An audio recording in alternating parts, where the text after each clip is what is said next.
Shalom Bapak Ibu yang dikasih oleh Tuhan. Pada hari ini kita mau menyiapkan hati dan pikiran kita untuk ditaburi kebenaran firman Tuhan. Untuk itu kita bersatu di dalam doa. Bapak, kami sungguh mengucap syukur kepada Tuhan untuk pada hari ini kami boleh menikmati cinta kasih oleh Tuhan yang Tuhan berikan bagi kehidupan kami. Oleh itu Tuhan, kami menyiapkan hati kami untuk ditaburi oleh kebenaran firman Tuhan. Terima kasih Bapa, terima kasih Tuhan Yesus.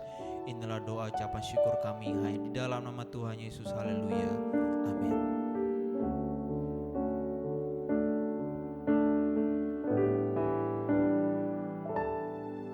Salibmu membuka mataku, betapa berharga nilai hidupku,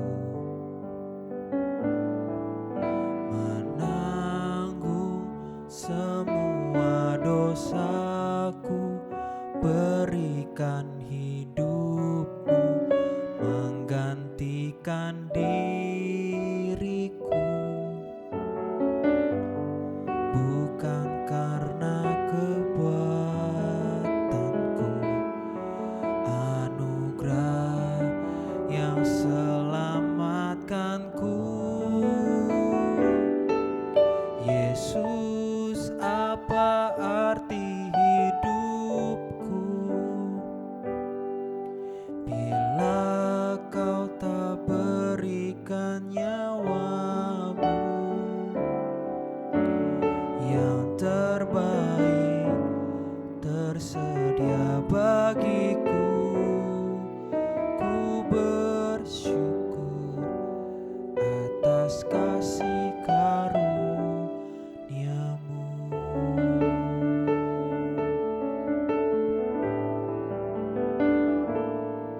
Salibmu membuka mataku, betapa berharga nilai hidupku,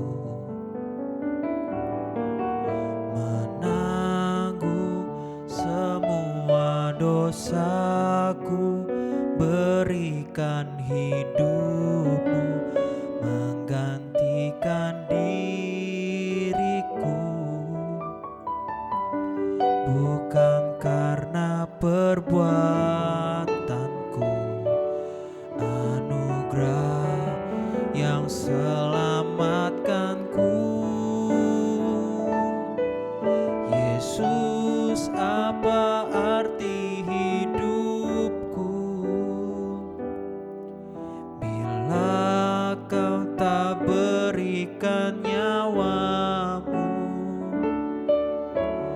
yang terbaik tersedia bagiku. Ku bersyukur atas kasih karunia-Mu.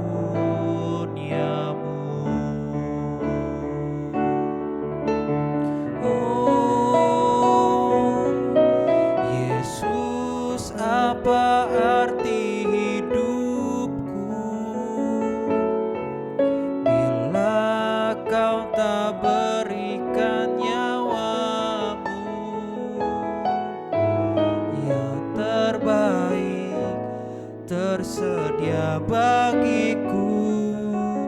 Ku bersyukur atas kasih karunia-Mu. Apa arti hidupku bila kau tak berikan nyawamu yang terbaik tersedia bagiku. Ku bersyukur atas kasih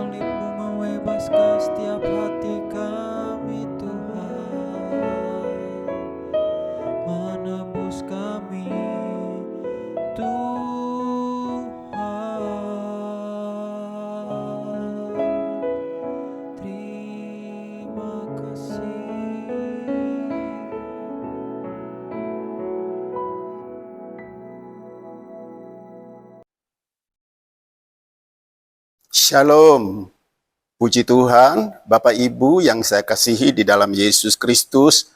Kita patut bersyukur kepada Tuhan. Pada malam hari ini kita bisa mengikuti ibadah KKR Jemaat Sawahan. Ini semua hanya oleh kasih kemurahan Tuhan. Bapak Ibu sudah memuji Tuhan dan tiba saatnya kita akan menikmati kebenaran firman Allah yang saya beri tema Tuhan memelihara. Ketika kita mendengar judul ini, tentunya kita sangat berbahagia. Mengapa? Karena yang memelihara saya dan saudara, Bapak Ibu, adalah Tuhan sendiri. Namun pada prakteknya tidak seperti itu. Mengapa demikian? Saat ini firman Allah akan menjawab bagi Bapak Ibu Saudara yang di rumah yang mendengar kebenaran firman Allah pada malam hari ini. Saya baca di dalam 1 Petrus pasal yang kelima. Demikian firman Allah. Serahkanlah segala kekhawatiranmu kepadanya, kepada Tuhan, sebab Ia yang memelihara kamu. Jadi cukup jelas kebenaran firman Allah ini datang kepada saya dan saudara, khususnya Bapak Ibu yang mendengar di rumah masing-masing. Firman Allah katakan, serahkanlah kekhawatiranmu kepada Tuhan. Karena apa? Karena Tuhan yang memelihara saya dan saudara. Jadi kalau Tuhan yang memelihara saya dan saudara, untuk apa kita khawatir? Untuk apa kita gelisah? Untuk apa kita cemas? Untuk apa kita takut? Karena ada Tuhan. Tuhan yang bagaimana? Tuhan yang maha kuasa, Tuhan pencipta semesta alam ini dan segala isinya. Mari kita lihat janji pemeliharaan Tuhan yang terdapat di dalam Injil Matius pasal yang ke-6 ayat 31 sampai ayat yang ke-34. Demikian firman Allah. Sebab itu janganlah kamu khawatir dan berkata, apakah yang akan kami makan? Apakah yang akan kami minum? Apakah yang akan kami pakai? Semua itu dicari bangsa-bangsa yang tidak mengenal Allah. Akan tetapi Bapamu yang di surga tahu bahwa kamu memerlukan semuanya itu.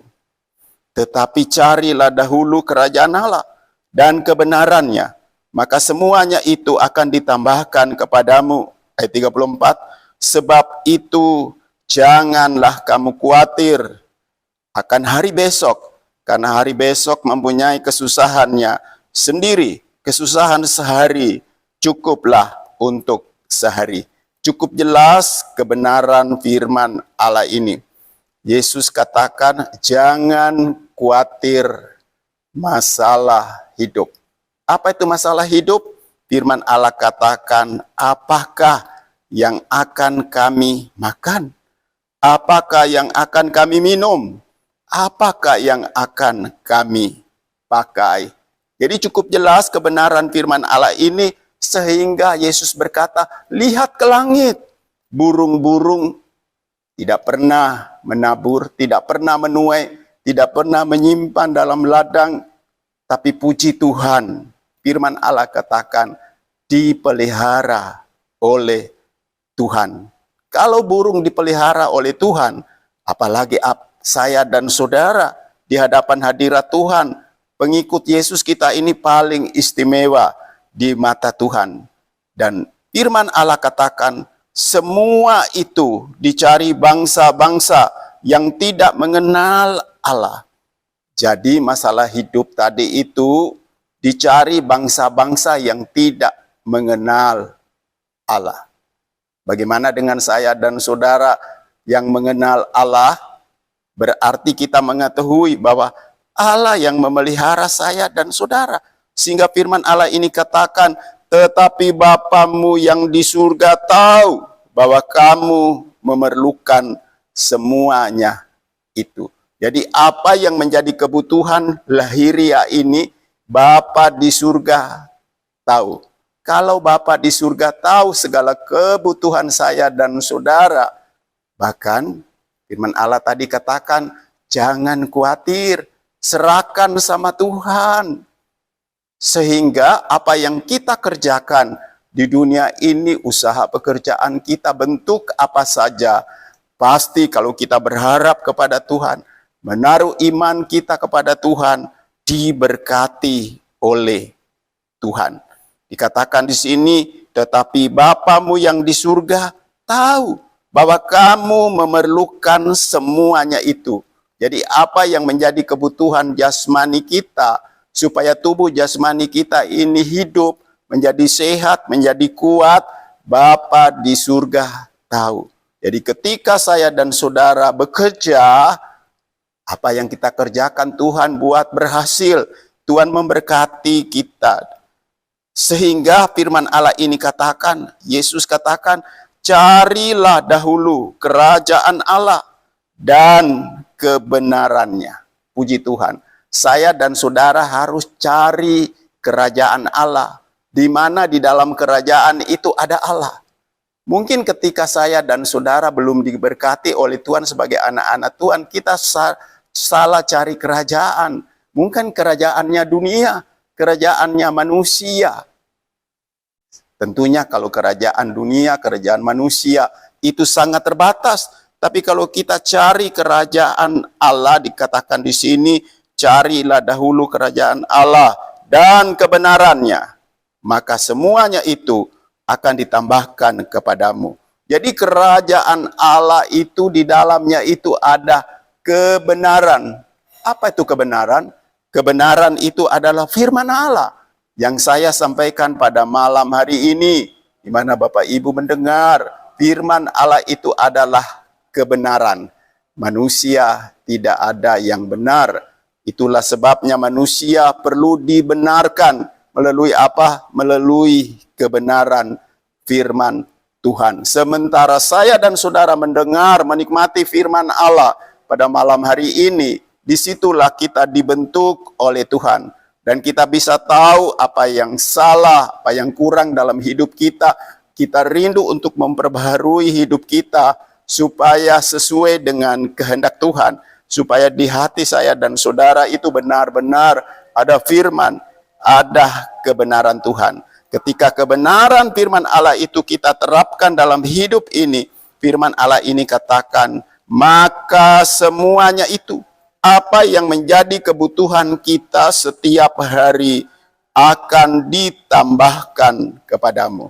Ditambahkan. Jadi masih ada sisanya, ditambah lagi. Ya, ditambah sehingga tidak kekurangan sesuatu apapun, karena ini memang janji kebenaran firman Tuhan. Jadi bersyukurlah kalau Bapak Ibu Saudara yang dikasihi Tuhan setia untuk mencari Tuhan.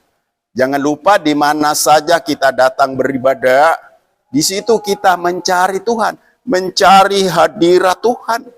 Dan ketika kita mencari hadirat Tuhan, kita harus sungguh-sungguh dengan segenap hati. Memuji menyembah Dia dengan sungguh-sungguh dengan segenap hati. Ketika firman Allah disampaikan, telinga kita mendengar. Buka pintu hatimu untuk diisi dengan kebenaran firman Allah. Mengapa demikian? Supaya ibadah saya dan saudara itu tidak sia-sia. Karena Rasul Paulus katakan, persembahkanlah tubuhmu menjadi persembahan yang hidup, persembahan yang benar, persembahan yang sehat di mata Tuhan. Itu adalah ibadah yang sejati. Kemudian firman Allah ini katakan ayat 34, sebab itu janganlah kamu khawatir akan hari besok, karena hari besok mempunyai kesusahannya sendiri. Kesusahan sehari cukuplah untuk sehari. Namanya manusia, pasti ketika malam dia sudah beringkan tubuh jasmani, dia mulai memikirkan hari besok. Firman Allah katakan hari besok itu ada kesusahannya sendiri. Cukup hari ini, jadi hari besok itu tidak usah dipikirkan. Jangan dipikul sendiri, jangan ditanggung sendiri. Itu urusannya Tuhan. Mengapa saya katakan demikian? Karena yang memelihara saya dan saudara, Bapak Ibu, adalah Tuhan sendiri. Bahkan Tuhan katakan, Yesus katakan, saya dan saudara ini diangkat menjadi anak-anak Allah dan diberi kuasa. Jadi luar biasa. Anaknya Allah, Allah yang maha kuasa, Allah yang punya segala sesuatu. Sebagai anak tentunya diperhatikan oleh Bapa kita di surga. Itulah sebabnya firman Allah ini katakan, janganlah kamu khawatir akan hari besok. Hari besok itu ada di dalam tangan kuasa Tuhan. Yang penting kita mengisi hidup kita ini setiap hari. Perjalanan hidup kita sesuai dengan kehendak Tuhan. Jadi kalau Tuhan yang memelihara saya dan saudara, mulai dari dunia ini, apa yang menjadi kebutuhan hidup kita setiap hari, tentunya Tuhan akan memberkati. Karena apa? Karena saya dan saudara ketika datang beribadah kepada Tuhan, saat itulah kita mulai dibenarkan oleh Tuhan. Ketika firman Allah mengingatkan saya dan saudara perbuatan yang tidak benar itu harus ditanggalkan supaya hidup kita menjadi benar di mata Tuhan. Pemeliharaan Tuhan itu sampai di surga. Bukan hanya di dunia ini, tapi benar-benar sampai di surga. Karena itu adalah tujuan utama saya dan saudara. Firman Allah katakan saya dan saudara di dunia ini hanya sementara saja. Hanya orang pendatang saja. Berarti tidak kekal kita di dunia ini. Ada tempat yang sudah disediakan oleh Tuhan lebih indah. Saya akan baca Injil Yohanes pasal 14. Yohanes 14 ayat 1 sampai ayat yang keempat. Yohanes 14 ayat 1 sampai yang keempat dikatakan begini. Janganlah gelisah hatimu. Percayalah kepada Allah. Percayalah juga kepadaku, kepada Yesus. Di rumah Bapakku banyak tempat tinggal. Jika tidak demikian, tentu aku mengatakannya kepadamu. Sebab aku pergi ke situ untuk menyediakan tempat bagimu. Dan apabila aku telah pergi ke situ dan telah menyediakan tempat bagimu, aku akan datang kembali dan membawa kamu ke tempatku. Supaya di tempat di mana aku berada, kamu pun berada. Dan kemana aku pergi, kamu tahu jalan ke situ. Tadi murid-murid Tuhan itu gelisah, khawatir, masalah hidup. Apa yang dimakan, apa yang diminum, apa yang dipakai. Di sini Tuhan melihat hati murid-muridnya. Mereka gelisah tentang keselamatan, tentang tempat. Firman Allah sudah katakan, di dunia ini hanya sementara. Tuhan sudah menyediakan tempat. Sehingga dikatakan di sini, jangan gelisah hatimu, jangan cemas, jangan khawatir, jangan takut. Percayalah kepada Allah, percayalah juga kepada Yesus. Yesus katakan, di rumah Bapakku banyak tempat tinggal. Penegasan di sini, di rumah Bapa banyak tempat tinggal. Dengan kata lain, di dunia ini rumahmu hanya sementara. Bahkan seringkali di dunia ini untuk mencari tempat tinggal manusia kesulitan. Tapi di surga banyak tempat. Itulah sebabnya Yesus katakan dalam firman Allah, di rumah Bapakku banyak tempat tinggal. Jika tidak demikian tentu aku mengatakannya kepadamu. Sebab aku pergi ke situ untuk menyediakan tempat bagimu. Luar biasa. Ketika Yesus sudah mengerjakan keselamatan bagi manusia, dia rela menderita untuk manusia, supaya manusia yang binasa ini mendapat hidup yang kekal. Yesus sendiri sudah kerjakan dalam hidup Bapak Ibu, saudara yang dikasihi Tuhan.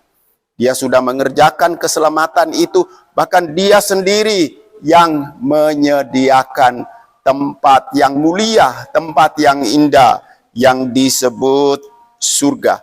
Dia katakan, aku pergi ke situ menyediakan tempat bagimu. Luar biasa bukan? Jadi Bapak Ibu Saudara, Tuhan sudah menyediakan tempat bagi saya dan saudara. Itulah sebabnya tempat yang disediakan oleh Tuhan itu hanya bagi orang-orang yang setia taat kepada Tuhan, menaruh harapan kepada Tuhan, setia datang bersekutu dengan Tuhan seperti pada malam hari ini. Bisa memuji Tuhan, bisa menikmati kebenaran firman Allah. Sudah tersedia tempat di surga. Kemudian Yesus katakan, apabila aku telah pergi ke situ dan telah menyediakan tempat bagimu, aku akan datang kembali dan membawa kamu ke tempatku, supaya di tempat di mana aku berada, kamu pun berada. Dan kemana aku pergi, kamu tahu jalan ke situ. Luar biasa. Jadi saya dan saudara tidak sendirian. Ada Yesus sendiri. Dia akan datang menjemput kita. Karena saya dan saudara tidak tahu tempat itu di mana. Kita hanya bisa melihat ke atas, ada langit.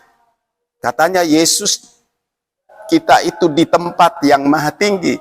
Bapa kita ada di tempat yang maha tinggi. Jadi kalau kita rindu ke sana, hanya satu jalan, yaitu melalui Yesus Kristus. Itulah sebabnya firman Allah ini katakan, setelah Yesus sudah menyediakan tempat bagi saya dan saudara, dia akan datang kembali untuk membawa kita ke sana. Jadi saya dan saudara tidak tahu kapan Yesus datang kepada kita untuk membawa kita. Itulah sebabnya kita harus berjaga-jaga. Apa secara pribadi, apa secara keseluruhan, kita tidak tahu. Itulah sebabnya jaga iman kita, jaga hidup rohani kita sebaik-baik mungkin untuk menantikan kapan Yesus datang dalam hidup kita masing-masing. Kita melihat bagaimana pengakuan Rasul Paulus tentang keselamatan itu. Di dalam 2 Korintus pasal 5 ayat 1, Paulus katakan seperti ini. Karena kami tahu bahwa jika kemah tempat kediaman kita di bumi ini dibongkar, Allah telah menyediakan suatu tempat kediaman di surga bagi kita. Suatu tempat kediaman yang kekal, yang tidak dibuat oleh tangan manusia. Cukup jelas Rasul Paulus katakan, apabila kemah tempat kediaman kita di bumi ini dibongkar, dengan kata lain, apabila tubuh jasmani kita ini akan mati, meninggalkan dunia ini, kita tidak tahu dibongkar melalui apa. Ada yang dibongkar melalui sakit penyakit, ada yang dibongkar melalui kecelakaan, ada yang masih di rahim ibunya sudah dibongkar. Kita tidak tahu, tapi kita harus waspada, kita harus berjaga-jaga sampai saatnya kita dipanggil oleh Tuhan. Tapi bersyukurlah, firman Allah ini katakan ketika kemah tempat kita di bumi ini dibongkar, Allah telah menyediakan suatu tempat kediaman di surga bagi kita. Luar biasa. Rasul Paulus kutip di ayat yang tadi itu, Yesus pergi menyediakan tempat bagi saya dan saudara. Firman Allah katakan ketika kemah di bumi ini dibongkar, kita sudah punya kemah di surga. Tempat kediaman yang kekal, yaitu di surga. Bukan dikerjakan oleh tangan manusia. Kalau dikerjakan oleh tangan manusia, bisa hancur, bisa rusak. Tapi Allah sendiri yang mengerjakan tempat itu yang kita kenal, yaitu surga yang kekal. Jangan lupa, hanya ada 2 tempat, yaitu surga dan neraka. Itulah sebabnya saya dan saudara harus hati-hati. Di dalam dunia ini banyak pengaruh dunia yang mau membinasakan kita. Tapi bersyukurlah, saya dan saudara punya petunjuk, yaitu kebenaran firman Allah. Dari mana kita dapat? kalau kita mau datang kepada Tuhan. Kapan saja kita mau datang kepada Tuhan, pasti kita akan membaca firman Allah. Kalau di dalam kebaktian seperti ini, hamba-hamba Tuhan akan menyampaikan kebenaran firman Allah buat kita semua. Supaya apa? Firman Allah itu kembali mengingatkan segala kesalahan, kekurangan kita. Sehingga kita bisa mengubah hidup kita sesuai dengan firman Allah yang kita terima. Karena ketika ada ibadah seperti ini, Allah akan berbicara melalui hamba-hamba Tuhan. Supaya manusia itu menyadari kembali tentang keberadaan hidupnya. Yang salah dia perbaharui. Supaya hidupnya berkenan di hati Tuhan. Dan dia akan menerima berkat. Baik berkat dari dunia maupun berkat dari surga. Damai sejahtera dan sukacita di dalam hidup ini.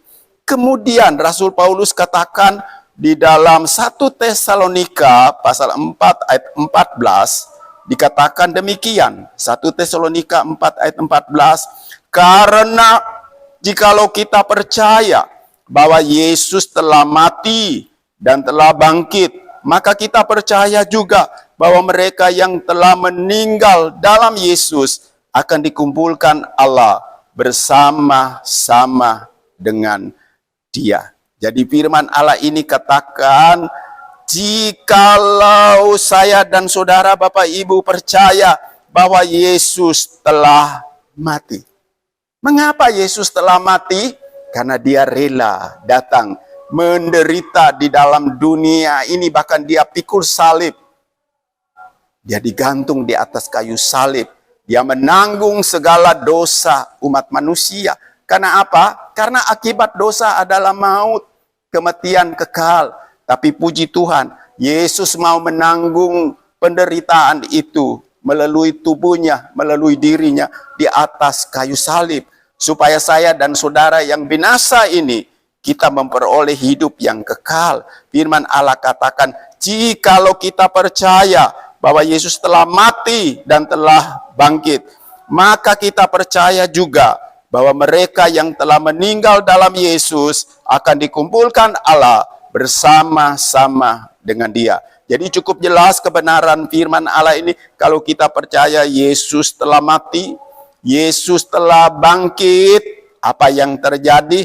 Orang-orang yang meninggal dalam Yesus, sekali lagi, orang-orang yang meninggal dalam Yesus, orang yang seperti itu akan dikumpulkan Allah, sekali lagi, akan dikumpulkan Allah bersama-sama dengan Dia. Di mana? Di surga. Ayat penutup Yohanes 14 ayat yang ke-6. Demikian firman Allah. Yohanes 14 ayat yang ke-6. Kata Yesus kepadanya, akulah jalan dan kebenaran dan hidup. Tidak ada seorang pun yang datang kepada Bapa kalau tidak melalui aku. Jadi cukup jelas kebenaran firman Allah ini. Untuk menuju ke surga hanya melalui satu jalan yang namanya yaitu Yesus Tuhan. Dan Yesus itu adalah kebenaran. Jadi harus melalui kebenaran. Ada kebenaran berarti ada hidup. Dan tidak ada seorang pun yang datang kepada Bapa di surga kalau tidak melalui Yesus. Jadi jam ini Bapak, Ibu, saya dan saudara ada di dalam Yesus. Pertahankan itu. Selama kita masih diizinkan oleh Tuhan hidup di dalam dunia ini, cari terus kerajaan Allah. Cari terus kebenaran. Supaya apa? Ujung-ujungnya ada hidup. Baik hidup sekarang ini maupun hidup yang akan datang, yaitu surga yang kita nantikan. Amin firman Tuhan. Mari kita tunduk kepala dan berdoa. Bapa Surgawi, hamba sudah menyampaikan kebenaran firman Allah pada malam hari ini. Hamba-Mu terbatas, tapi firman Allah dan Roh Kudus itu tidak terbatas. Mari Allah Roh Kudus berkarya, memeteraikan kebenaran firman Allah itu di setiap hati kami. Sehingga hidup kami ini menjadi kuat iman kami di hadapan hadirat Tuhan. Karena dengan iman akan mengalahkan dunia ini. Terima kasih Bapa kami yang baik, memberkati Bapak Ibu saudara kami yang setia di rumah mengikuti ibadah KKR ini. Biar mereka tetap setia, mereka tetap tekun di dalam Tuhan. Terima kasih Tuhan, kami yakin dan percaya semua kami yang mengikuti ibadah KKR ini di rumah masing-masing sudah diberkati oleh Tuhan. Di dalam nama Tuhan kami Yesus Kristus, kami sudah berdoa dan mengucap syukur. Haleluya. Amin.